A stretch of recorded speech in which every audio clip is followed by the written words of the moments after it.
Chapitre 11. Sexe physique et sexe intérieur. On peut développer ici une considération de principe qui est la suivante.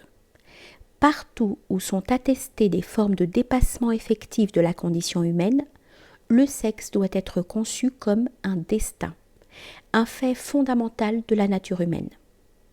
On n'existe qu'en tant qu'homme ou qu'en tant que femme. Ce point de vue doit être réaffirmé face à tous ceux qui, aujourd'hui, estiment que le fait d'être homme ou femme est quelque chose d'accidentel et de secondaire par rapport à l'appartenance générique à l'espèce humaine, et que le sexe est une différence concernant exclusivement la partie physique et biologique de la nature humaine, au point qu'il n'aurait un sens et ne comporterait des implications que pour les aspects de la vie humaine qui dépendent de cette partie naturaliste. Un tel point de vue est abstrait et inorganique. En réalité, il ne peut valoir que pour une humanité déchue, par suite d'une régression et d'une dégénérescence. Ceux qui l'adoptent prouvent par là qu'ils ne savent voir que les aspects terminaux, les plus grossiers et les plus tangibles de la sexualité. En vérité, c'est que le sexe existe non seulement avant et au-delà du corps, mais dans l'âme, et dans une certaine mesure dans l'esprit. On est homme ou femme intérieurement avant de l'être extérieurement. La qualité masculine ou féminine primordiale compénètre et imprègne tout l'être, visiblement et invisiblement, de la façon dont on a parlé plus haut, comme une couleur compénètre un liquide. Et s'il existe, on l'a vu, des degrés intermédiaires de sexualisation, cela signifie simplement que cette qualité base manifeste une intensité plus ou moins forte selon les individus, non que le conditionnement sexuel disparaît. Abstraction faite des cas exceptionnels où le sexe est dépassé tout simplement parce que la condition humaine en général est dépassée, le fait est qu'on prend souvent pour un au-delà du sexe ce qui concerne en réalité un domaine séparé de la vie et de toute force formatrice profonde, un domaine de superstructure et de formes intellectualisées et sociales, dont l'hypertrophie caractérise les phases crépusculaires et citadines d'une civilisation. Nous montrerons plus loin que tout être humain se compose de deux parties. L'une est la partie essentielle, l'autre est la partie extérieure, artificielle, acquise, qui se forme dans la vie sociale et qui crée la personne de l'individu.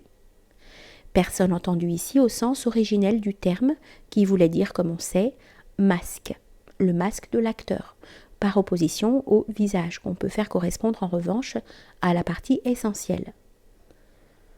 Selon les individus, mais aussi selon les types de civilisation, telle ou telle partie peut être plus ou moins développée. La limite dégénérative correspond à un développement pratiquement exclusif, tératologique, de la partie extérieure et construite, du masque, de l'individu social, intellectuel, pratiqué et spiritualisé, qui se constitue comme une entité à part ne maintenant plus guère de rapports organiques avec l'être profond et essentiel. C'est dans ces cas seulement que le fait représenté par le sexe peut être considéré comme secondaire et négligeable. La contrepartie habituelle en est soit une anesthésie, soit une barbarisation primitiviste de la vie sexuelle. Alors seulement il paraîtra peu important d'être homme ou femme, et l'on reconnaîtra de moins en moins ce fait la valeur quant à la détermination des vocations, à la formation de soi, au comportement, aux occupations typiques qu'il eut et aura toujours dans toute civilisation normale. Dans cette perspective, la différence même existant entre la psychologie masculine et la psychologie féminine tendra effectivement à se réduire beaucoup. La civilisation moderne, empiriste, intellectualiste et socialisée, pour avoir accordé de plus en plus d'importance à ce qui est sans relation avec le côté essentiel des êtres humains, est inorganique et potentiellement standardisée. Ces valeurs dérivent pour une part d'une régression des types et pour une autre part alimentent et renforcent cette régression. C'est ainsi que la femme moderne a pu s'introduire rapidement dans tous les domaines, se voulant à égalité avec l'homme.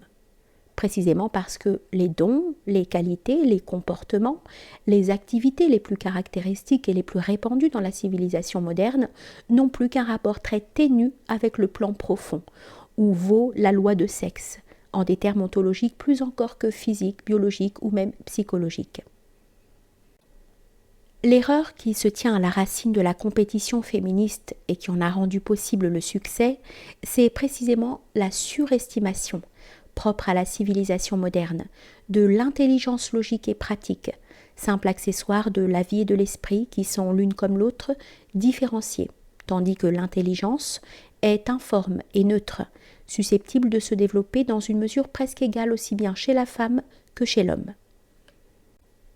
La vexata quaestio de l'infériorité, égalité ou supériorité de la femme par rapport à l'homme ne sera traitée ici qu'en passant. Cette question est en effet privée de sens car elle suppose une commensurabilité. En revanche, si l'on met de côté tout ce qui est construit, susceptible d'être acquis, extérieur, et si l'on exclut les rares cas signalés où l'on ne peut plus parler de sexe parce que la condition humaine à un moment donné a été dépassée, on peut dire qu'il existe entre hommes et femmes, par référence au type, à leur idée platonicienne, une diversité qui exclut toute commune mesure. Même des facultés ou dons apparemment communs aux deux sexes et neutres ont une fonction et une empreinte différentes selon qu'ils sont présents chez l'homme ou chez la femme. On ne peut pas non plus se demander si la femme est supérieure ou inférieure à l'homme, que se demander si l'eau est supérieure ou inférieure au feu. Pour chacun des sexes, le critère de mesure ne peut donc pas être fourni par le sexe opposé, mais seulement par l'idée du sexe auquel on appartient. En d'autres termes, c'est établir la supériorité ou l'infériorité d'une femme donnée en fonction de sa plus ou moins grande proximité de la typicité féminine, de la femme pure ou absolue. Et la même chose vaut pour l'homme. Les revendications de la femme moderne dérivent donc d'ambitions erronées, ainsi que d'un complexe d'infériorité, de l'idée fausse qu'une femme en tant que telle, en tant qu'elle est seulement femme, est inférieure à l'homme. On a pu dire avec raison que le féminisme ne s'est pas réellement battu pour les droits de la femme, mais bien sans s'en rendre compte, pour le droit de la femme de devenir égale à l'homme. Chose qui, quand bien même serait-elle possible en dehors du domaine extérieur pratique et intellectuel, reviendrait au droit pour la femme de se dénaturer, de déchoir. Le seul critère qualificatif est, répétons-le, celui du degré de plus ou moins parfaite réalisation de sa propre nature. Il ne fait aucun doute qu'une femme parfaitement féminine est supérieure à un homme imparfaitement masculin. De même qu'un paysan fidèle à sa terre qui assume parfaitement sa fonction est supérieur à un roi incapable de remplir la sienne. Dans l'ordre d'idées dont nous traitons, il faut donc se convaincre que la masculinité et la féminité sont avant tout des faits d'ordre interne, et ce au point que le sexe intérieur peut ne pas correspondre au sexe physique.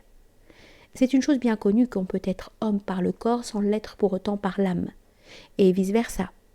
La même chose valant aussi naturellement pour la femme.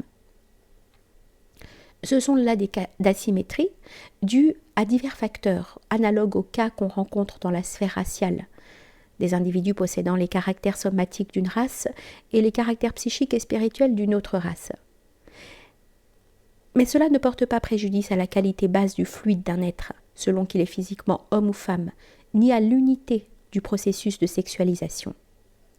On peut expliquer le phénomène signalé par le fait que dans certains cas, ce processus est fortement concentré sur un domaine donné, créant précisément des asymétries parce que le reste n'en a pas été informé dans une égale mesure.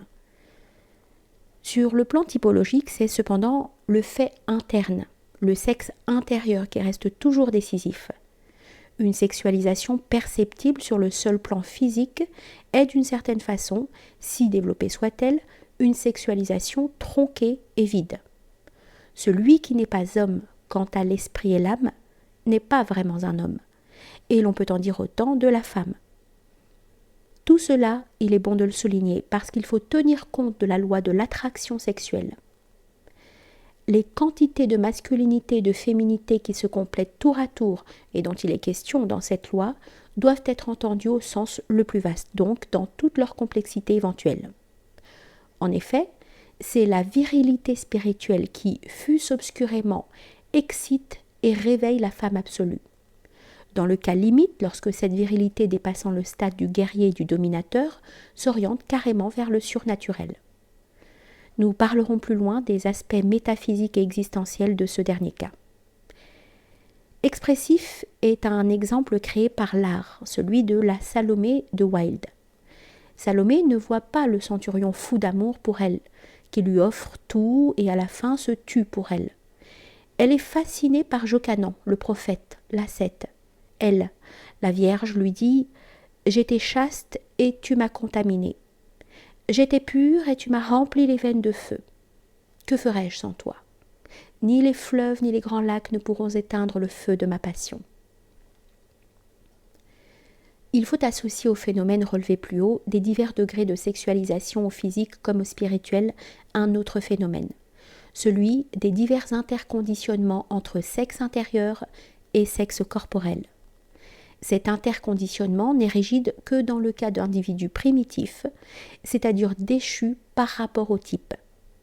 Lorsqu'au contraire le sexe intérieur est suffisamment défini, il peut s'affirmer en étant relativement indépendant des conditions physiques. Ainsi, toutes les manipulations hormonales, de nature véritablement nécromantique, auxquelles se sont livrés les biologistes modernes, partant de l'idée que le sexe ne dépend que d'une certaine formule hormonale, ne pourront produire d'importants effets d'altération des vraies caractéristiques du sexe que chez les animaux et des êtres humains intérieurement peu différenciés. Non chez des hommes et des femmes complets typiques. La relativité des conditionnements venant du bas est confirmée jusque dans certains cas d'individus émasculés. Non seulement la mutilation physique peut ne pas détruire la pulsion sexuelle, nous l'avons vu, mais peut aussi ne pas entamer la virilité intérieure. On trouve parmi les exemples souvent cités ceux de Narsès, qui fut l'un des meilleurs généraux de l'Antiquité tardive, d'Aristonikos, des ministres Photin et Eutrope, de Salomon, qui fut l'un des lieutenants de Bélisère, de Ali, grand vizir de Soliman II, du philosophe Favorinus, d'Abélard lui-même et de bien d'autres.